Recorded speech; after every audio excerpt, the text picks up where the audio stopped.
Hello दोस्तों, चलिए इस वीडियो में डिस्कस करते हैं how to use dollar sign in Excel formula.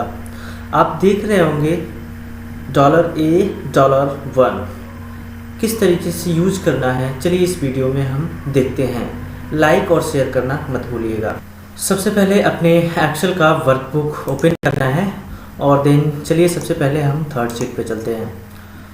यहाँ पे सबसे पहले आपको समझना है कि आप अगर F4 फर्स्ट टाइम प्रेस करते हैं तो यहाँ पे डॉलर फिक्स होता है और सेकेंड टाइम प्रेस करते हैं तो वो डॉलर जो होता है वो आपका रो वाइज चलता है। अगर आप F4 थर्ड टाइम प्रेस करेंगे तो आपका कॉलम वाइज चलेगा। अगर आपने 4 टाइम प्रेस किया तो वो अनलॉक हो जाएगा। तो इस तरीके से चलिए हम इसको देखते हैं कि फर्स्ट टाइम प्रेस करने से जो फिक्स वैल्यू होती है वो किस तरीके से रिजल्ट आता है। सबसे पहले चलते हैं शीट नंबर 3 में और यहाँ पे 20 लिखा हुआ है और यहाँ पे कुछ वैल्यू लिखे हुए हैं, इनको यहाँ से ऐड करना है। सबसे पहले हम यहाँ पे क्लिक करेंगे, इक्वल एंड 50 को सिलेक्ट करना है, देन प्लस और देन यहाँ पे 20 को ऐड करना है।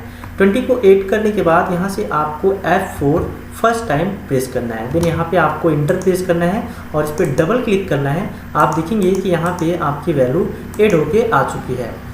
देन आपको यहाँ पे सीखना है कि सेकेंड टाइम और थर्ड टाइम कब प्रेस करना है। चलिए हम चलते हैं शीट नंबर 1 पे। सबसे पहले आप यहाँ पे देख रहे होंगे कुछ यहाँ पे डिस्काउंट दिए गए हैं और यहाँ पे कुछ नेम और कुछ अमाउंट दिए गए हैं।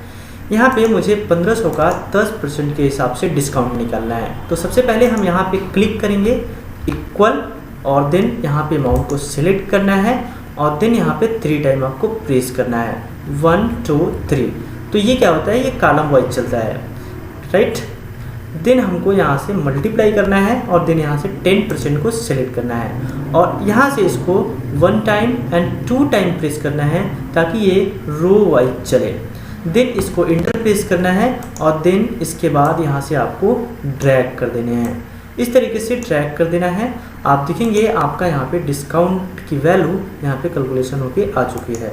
तो इस तरीके से डॉलर साइन का यूज करते हैं और हम मिलते हैं नेक्स्ट वीडियो में। तब तक के लिए take care and good bye.